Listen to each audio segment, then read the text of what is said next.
A broke single dad, scraping by in a rundown apartment, opens his door to a scared, pregnant girl begging for a room. He has no idea she's the daughter of one of the richest families in the city, or that she's about to unleash a revenge so calculated and satisfying, it'll leave her controlling parents penniless and begging for mercy. But how did a simple act of kindness turn into the ultimate takedown? Stick around, because this story will have you cheering by the end. If you've ever been kicked when you were down, underestimated because of your circumstances, or dreamed of flipping the script on someone who thought they were untouchable, this one's for you. Hit that like button if you're ready for some serious justice served cold. Subscribe for more Reddit revenge tales that hit right in the feels, and let's dive in. Trust me, you won't want to miss how this underdog story explodes into triumph. Let me paint the picture for you. Our protagonist, let's call him Mike, was a guy who'd been through the ringer.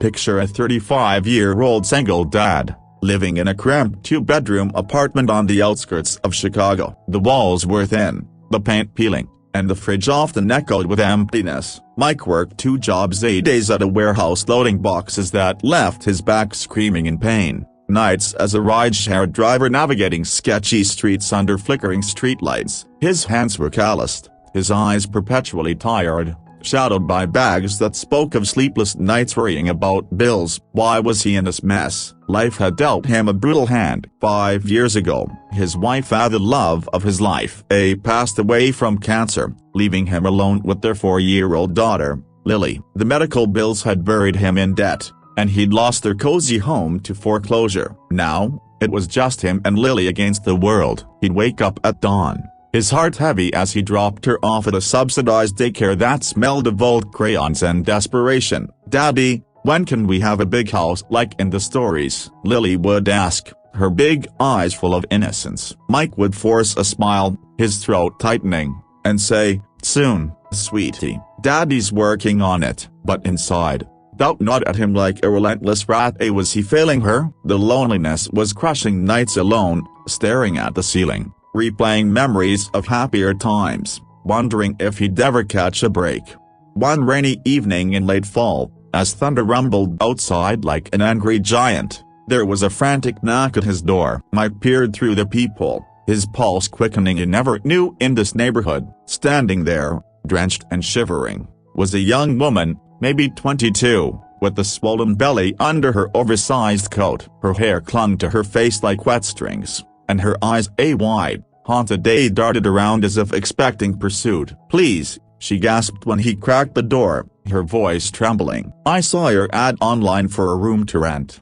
I have cash, just for a few months. I won't be any trouble." Mike hesitated. The ad was a desperate move. He needed the extra $400 a month to keep the lights on. But a pregnant stranger? His mind raced. What if she's trouble? What about Lily's safety? Yet, something in her eyes, that raw vulnerability, tugged at him. He'd been there, begging for scraps of kindness after his wife's death. "Come in," he said finally, stepping aside. "Let's get you dry." Her name was Sarah, or so she said. She paid up front and crumpled bills, no questions asked. Over the next few days, Mike pieced together fragments of her story. She claimed she'd run from an abusive ex in another state, no family to turn to. She kept to herself, mostly in her room, but Mike noticed the little things, the way her hands shook when she ate the simple meals he offered, the muffled sobs through the wall at night. He didn't pry, God knows he hated pity, but he showed kindness in small ways. A hot cup of tea when she looked pale, helping her assemble a second-hand crib he found on the curb, playing soft music for Lily that drifted into Sarah's room, easing her tension. As weeks turned to months, a quiet bond formed. Sarah opened up a bit, sharing stories of a controlling upbringing, parents who dictated every move. "They never let me breathe," she'd whisper, her voice laced with bitterness, fingers twisting the hem of her shirt. Mike shared his own pains, the betrayal of friends who vanished after his wife's death, the boss who fired him for taking too much time off during her illness. "People see you struggling and they step on you harder," he'd say, his jaw clenching, fists balling unconsciously. Sarah would nod, her eyes flashing with unspoken fire. Little did Mike know, She was harboring a secret that would shatter everything. Sarah wasn't just any runaway, she was Sarah Vanderbilt, yes, from those Vanderbilts, the old money dynasty with a fortune built on real estate and investments, worth hundreds of millions. Her parents, Reginald and Victoria, were the epitome of entitled elite, cold, calculating, living in a sprawling mansion with servants and private jets. They'd groomed Sarah as their perfect heir, but when she fell in love with a common artist and got pregnant out of wedlock, they exploded. "You'll ruin the family name," Reginald had bellowed, his face purple with rage, slamming his fist on the mahogany desk in their opulent study. Victoria, with her perfectly manicured nails and icy stare, added, "Abort it, or you're cut off. We won't have some bastard child tarnishing our legacy." Sarah refused. In a heated confrontation, her father grabbed her arm hard enough to bruise, hissing, "You're nothing without us. You'll crawl back begging." She fled that night, taking only what she could carry, vowing revenge. She'd been the golden child, but now she saw the truth. They were monsters, using money to control and crush. Powerless and terrified, she hid her identity, scraping by until she found Mike sad. Back in the apartment, tension built as Sarah's due date approached. Mike's life was still a grind, a creditor calling at dinner, making his stomach knot, Lily's cough that he couldn't afford a doctor for, leaving him pacing the floor in worry. But Sarah's presence brought unexpected warmth. She'd help with Lily, reading bedtime stories in a soft voice that lulled the girl to sleep. Mike felt the spark of hope, but also frustration. Why did good people like him get kicked so hard? "Sometimes I just want to scream at the world," he'd mutter to himself in the mirror, splashing water on his face to hide the tears. Then, escalation hit like a storm. One evening, as snow blanketed the city, a black SUV pulled up outside. Out stepped Reginald and Victoria, flanked by a burly private investigator. They tracked Sarah via her old phone's last ping. Banging on the door, Reginald's voice boomed, "Open up, we know she's here." Mike answered, confusion turning to defensiveness as they pushed past him. "Who the hell are you?"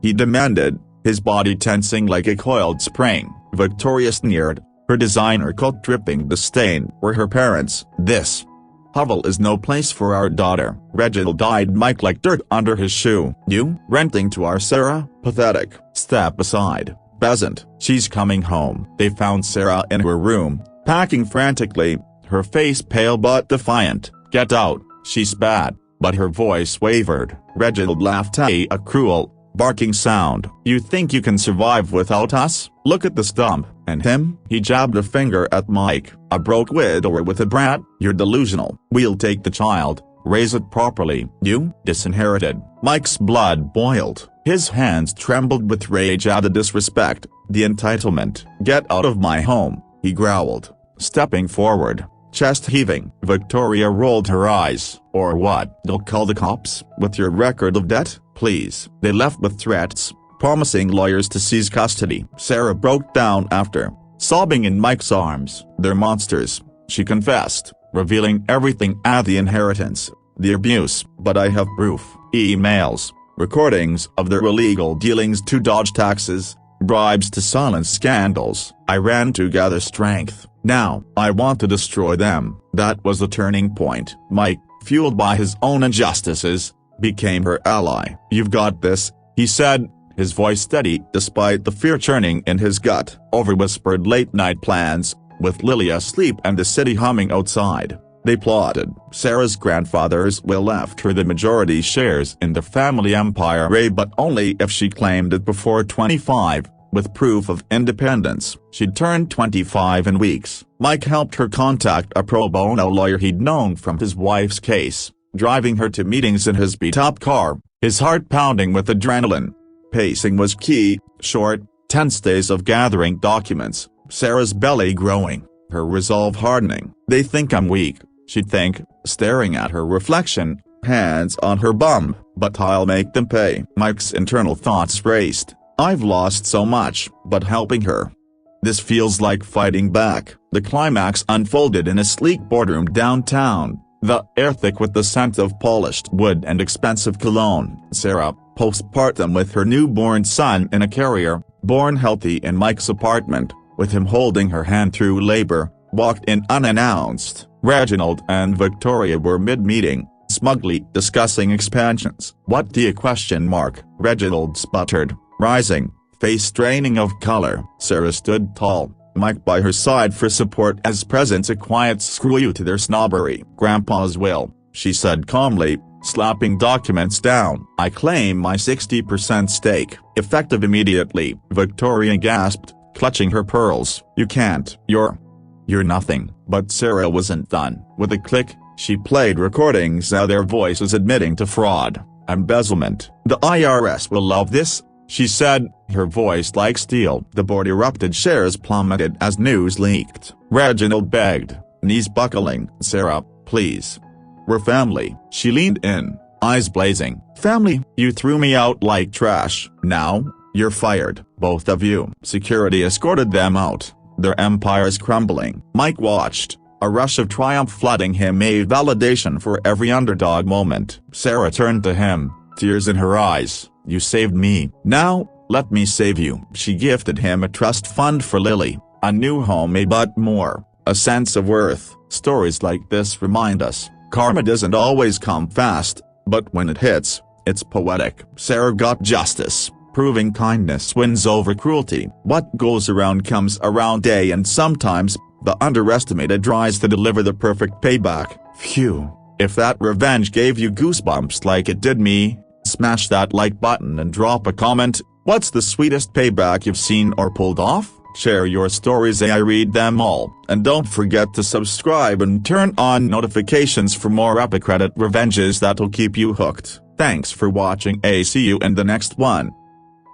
In the dim glow of a single lamp, Jack Thompson wiped sweat from his brow as he balanced a stack of unpaid bills on the kitchen table. A 38-year-old widower, he lived in a cramped two-bedroom apartment in the heart of a forgotten industrial town, where the air always smelled of rust and regret. His wife, Emily, had passed away 3 years ago from a sudden illness, leaving him to raise their 6-year-old daughter, Mia, alone. Jack worked double shifts at the local factory, his hands scarred from machinery, his back aching from endless hours on his feet. Money was tight, of food stamps barely covered groceries, and the rent was always a looming threat. Desperate for extra cash, he'd posted an ad online, "Room for rent, cheap, quiet tenant preferred." One stormy evening, a knock echoed through the thin walls. Jack opened the door to find a young woman, no older than 22. Soaked to the bone, her belly swollen with pregnancy. Her eyes were wide with fear,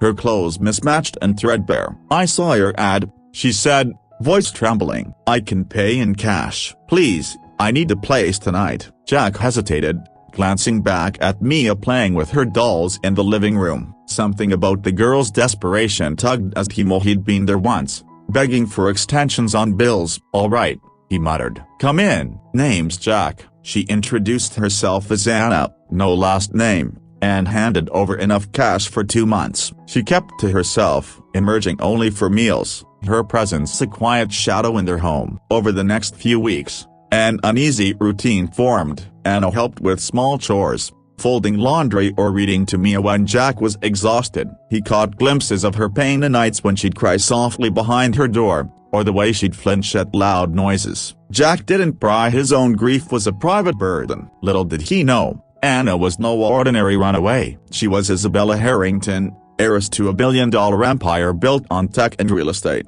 fleeing a family that had caged her in luxury and control.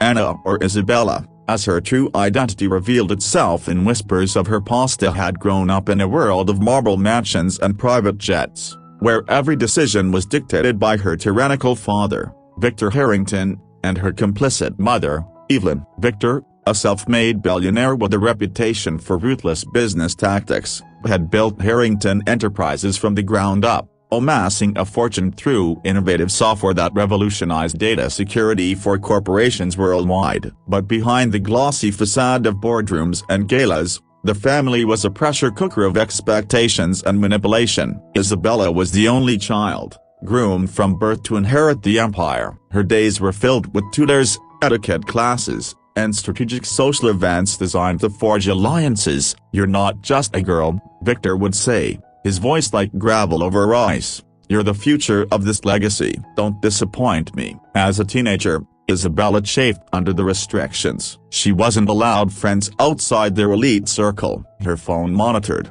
her outings chaperoned. College was at an Ivy League school chosen for its prestige, not her interests in art or in literature. But it was there, in a forbidden literature class, that she met Alex, a scholarship student with dreams of becoming a writer. Their romance bloomed in secret as stolen moments in libraries, whispered promises under starry skies. When Isabella discovered she was pregnant, joy mingled with terror. She knew her parents would see it as a scandal, a derailment of their perfect plan. The confrontation came on a crisp autumn evening in their sprawling estate overlooking the city skyline. Isabella, hands protectively over her still flat belly, faced her parents in the opulent study lined with leather-bound books and crystal decanters. "I'm keeping the baby," she declared, her voice steady despite the knot in her stomach. Victor's face twisted in rage, his fist slamming down on the antique desk, sending papers fluttering like startled birds. "You what? With that nobody? You'll abort it,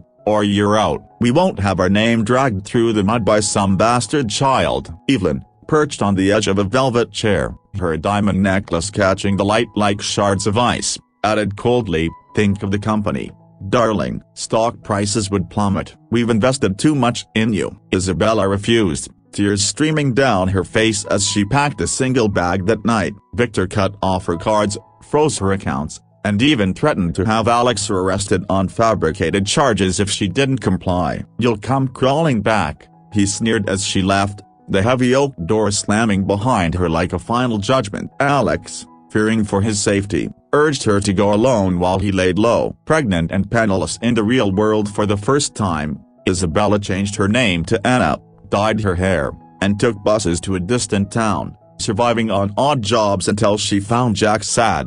In Jack's modest apartment, the contrast to her former life was stark. The kitchen was tiny, with mismatched plates and a faucet that dripped incessantly, a sound that became a metronome to her thoughts. Mornings brought the aroma of cheap coffee brewing, Jack humming off-key as he prepared oatmeal for Mia. The little girl, with her curly hair and gap-toothed smile, reminded Isabella of the innocence she'd lost. "Why do you look sad sometimes?" Mia asked one day, tugging at Anna's sleeve while they colored pictures at the table. Anna forced a smile, her heart aching. "Just thinking about home, sweetie." But home was a gilded prison, and here, in this humble space, she felt a glimmer of freedom. As her pregnancy progressed, the physical toll mounted. Morning sickness left her weak, her back ached from the lumpy mattress, and she worried constantly about the baby's health without access to premium prenatal care. Jack noticed, offering what he could, a heating pad from the dollar store, extra pillows scavenged from neighbors. "You don't have to do this alone," he said one evening, sitting across from her at the table after Mia was asleep. The room was lit by a flickering bulb, casting long shadows on the peeling wallpaper. Anna hesitated, then shared fragments of her story, omitting the wealth, an abusive family, a controlling father, a lover driven away. Jack listened, his rough hands folded, eyes filled with empathy born from his own losses. "Sounds like hell," he admitted. "I lost my wife to cancer, felt like the world ended. But Mia, she keeps me going." "You'll be okay, Anna. You've got fight in you." Their conversations deepened over shared meals, a simple fare like pasta from a box or sandwiches on day-old bread. Jack opened up about his struggles, the factory job that paid pennies, the debt collectors who called relentlessly, the fear of losing Mia to social services if things got worse. "Sometimes I wonder if I'm enough for her," he confessed, staring into his mug, the steam rising like unspoken regrets. Anna felt a pang of guilt. Her problems seemed trivial compared to his raw survival. Yet, in his kindness, she found strength. She began planning her return, and not to beg, but to claim what was hers. Victor's will, drawn up years ago, stipulated that upon her 25th birthday, Isabella would inherit controlling shares in Harrington Enterprises, provided she demonstrated independence. It was a clause meant to test her, but now it was her weapon. She turned 25 just weeks after arriving at Jack's, but she needed proof: bank statements showing self-sufficiency, affidavits from witnesses. In secret, she used the apartment's spotty Wi-Fi to contact the lawyer she'd known from college, one outside her family's influence. Emails flew back and forth, documents scanned on Jack's ancient printer that wheezed like an old man. But the family didn't stay silent. One afternoon,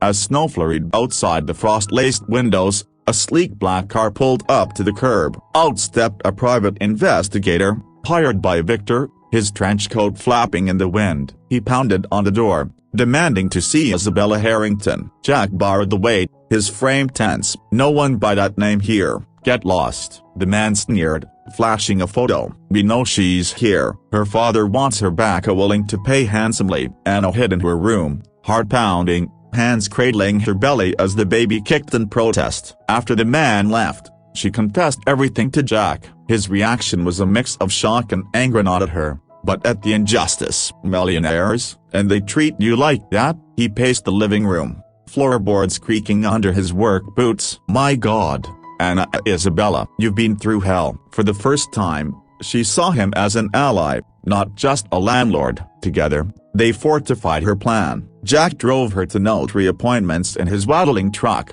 the heater blasting warm air that smelled of oil. He stood guard during calls to her lawyer, his presence a quiet reassurance. As labor approached, tension built like a gathering storm. Isabella's body betrayed her with Braxton Hicks contractions, sharp pains that left her gasping on the couch. Mia, sensing the unease, drew pictures of babies and families, taping them to the fridge. "For your little one," she said shyly. Isabella's eyes welled. This childlike purity was worlds away from her upbringing. The birth came suddenly, in the dead of night. Contractions ripped through her, sweat soaking the sheets. Jack, panicked but composed, called a midwife friend who'd agreed to help off the books. The apartment filled with Isabella's labored breaths, the midwife's calm instructions, Mia's sleepy questions from the doorway. Jack held Isabella's hand, his grip strong and steady. "Breathe, you've got this," he urged, wiping her forehead with a cool cloth. Hours blurred into agony and triumph. Finally,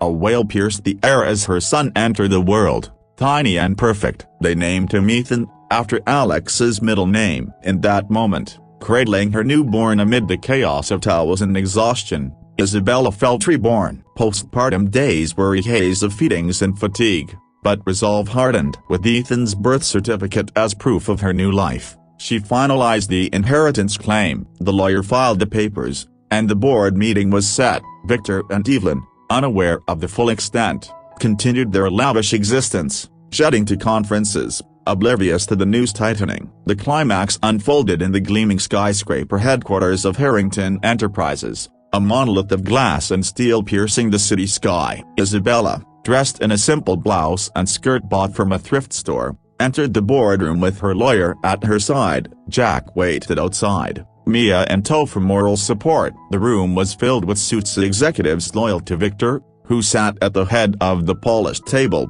Evelyn beside him in a designer suit.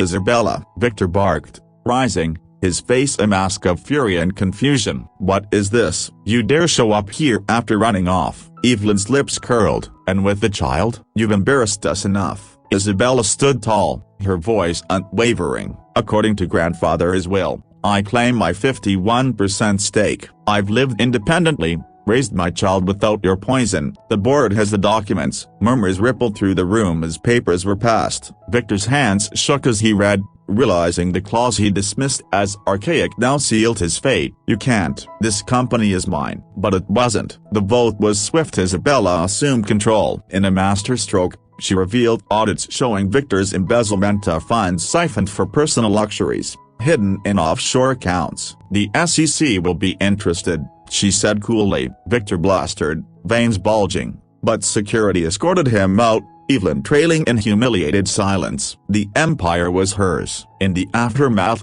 Isabella transformed. She moved Jack and Mia into a comfortable home, debt-free, with a trust fund for Mia's future. "You gave me a family when mine failed," she told him, tears in her eyes. Jack, overwhelmed, found work he loved, no longer scrapping by. Ethan grew amidst love, not control. And Isabella, she rebuilt the company ethically, honoring the underdogs like Jack who'd shown her true wealth lay in kindness, not gold. A bit of silence broken only by Ethan's soft gurgles in his bassinet. She logged into the encrypted email account her lawyer, Marcus Hale, had set up a sharp-minded advocate from her college days, untainted by Harrington influence. His latest message was terse: documents filed, board meeting scheduled for next Tuesday. Proof of independence is ironclad at your residence, the birth certificate, affidavits from your landlord. But Isabella, they're circling. Victor's team filed a countersuit claiming undue influence and mental instability. We need you there,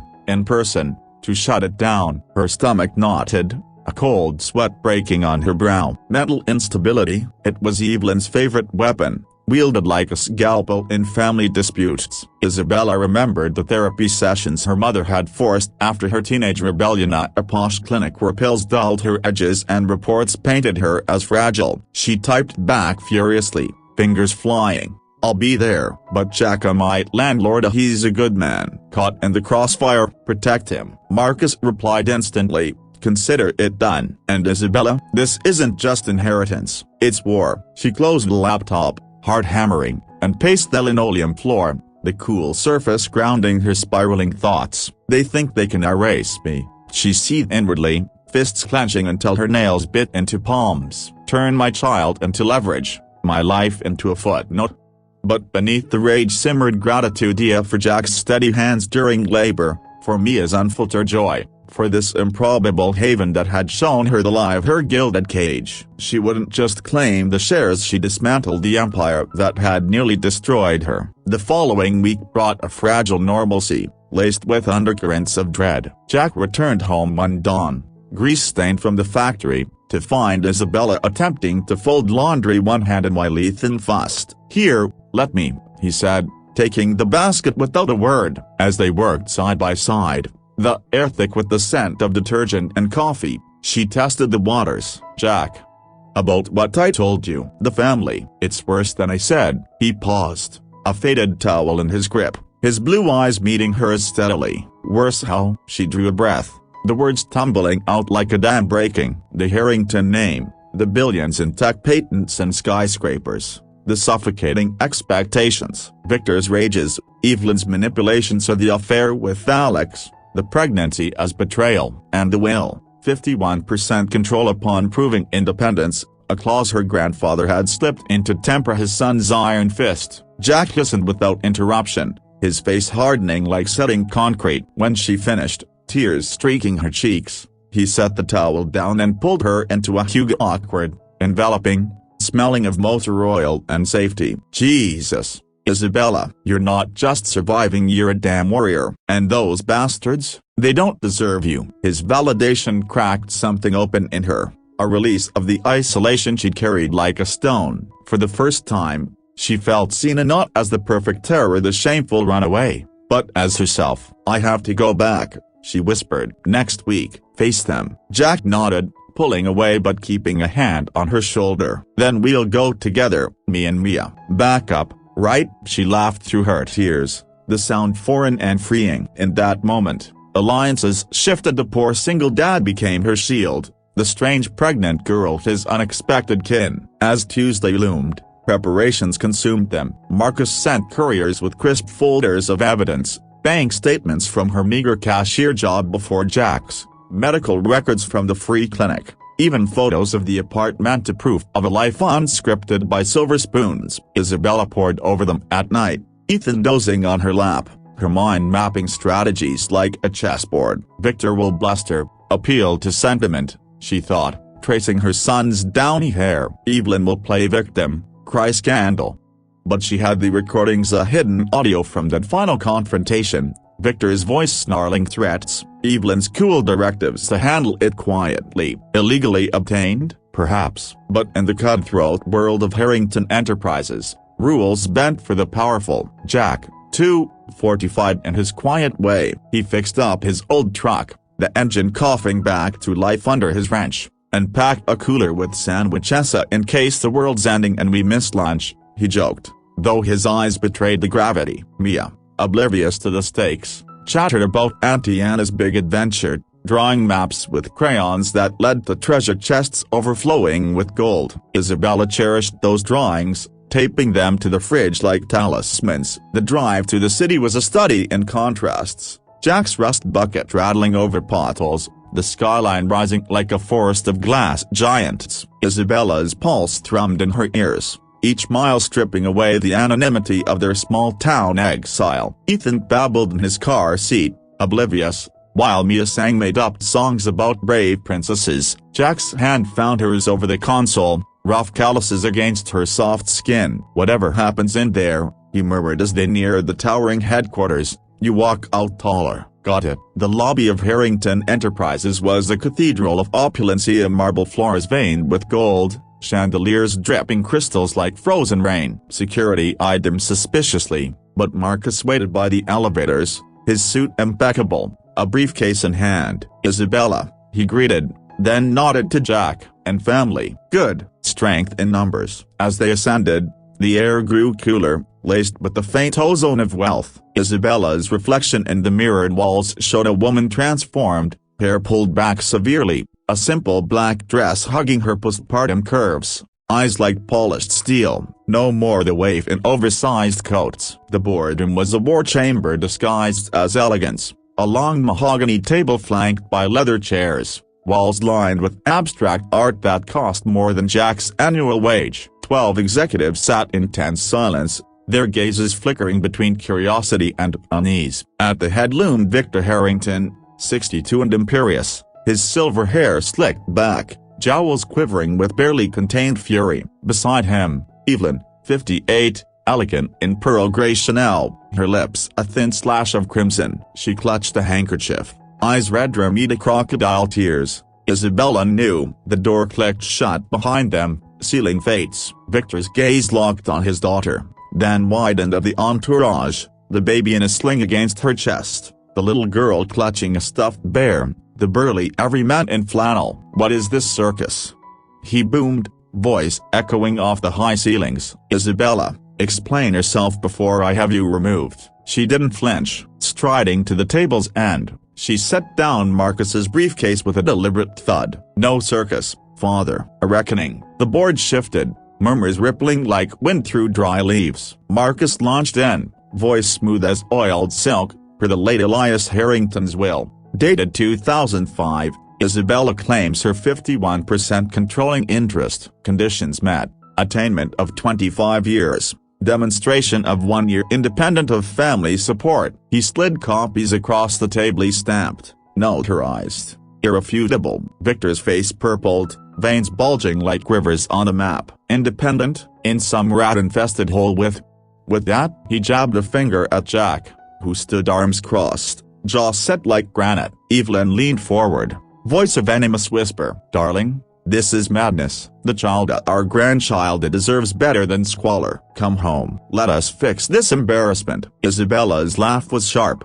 cutting through the tension like a blade. "Embarrassment? That's rich, coming from you." She nodded to Marcus, who activated a tablet, piping audio through the room speakers. Victor's voice filled the space, thinny but unmistakable: "Abort it, or you're dead to us. I'll bury you in lawsuits. Make sure no judge grants you custody of that mistake." Gasps echoed. Executives exchanged horrified glances. Evelyn's handkerchief twisted to shreds. "That's taken out of context," she stammered. "Context?" Isabella countered, stepping closer, Ethan stirring against her. "Like the offshore accounts you funneled millions into, the bribes to silence that whistleblower on the data breach, or the therapy reports you forged to declare me incompetent." Marcus projected slide redacted SEC filings, bank trails glowing like accusatory neon. The room erupted. "This is libel," Victor roared, slamming a fist that rattled water glasses. "I'll sue you into oblivion." But the board chair, a silver-haired veteran named Harlan, raised a hand. "Enough. The will is clear. Vote." Hands rose. 8 for Isabella, 4 abstaining in fear. Victor's empire cracked in that instant, shares he'd hoarded slipping through fingers slick with rage. "You ungrateful bitch," he hissed as security summoned by a discreet caliph flanked him. Evelyn wailed theatrically, but her eyes were daggers, promising vendettas yet unborn. As they were escorted out, Victor whirled on Jack. "You, the plumber or whatever you are, stay away from my daughter, or I'll ruin you." Jack met his gaze, unflinching. "Try it." "I've got nothing left to lose except her." The doors closed on their retreat, leaving silence thick as fog. Isabella sank into a chair, trembling not from fear but releasing a cathartic wave crashing over her. The board offered congratulations, tentative handshakes, but she barely heard. Marcus clapped her shoulder. "It's yours now." "What next?" She looked to Jack, who scooped Mia onto his hip, the girl whispering, "Did the bad guys lose?" "Yeah, kiddo," he murmured. "They did." In the days that followed, the fallout was seismic. News leaked headlines screaming Harrington heiress ousts patriarch in boardroom coup and stock dipped, then rebounded under whispers of ethical reforms. Victor and Evelyn retreated to their estate, lawyers circling like vultures, but Isabella's firewalls held. She fired the old guard, installing diverse voices, ethicists, innovators from modest backgrounds. Harrington Enterprises pivoted to data security for nonprofits, scholarships for underprivileged coders, shedding the rot her father had cultivated.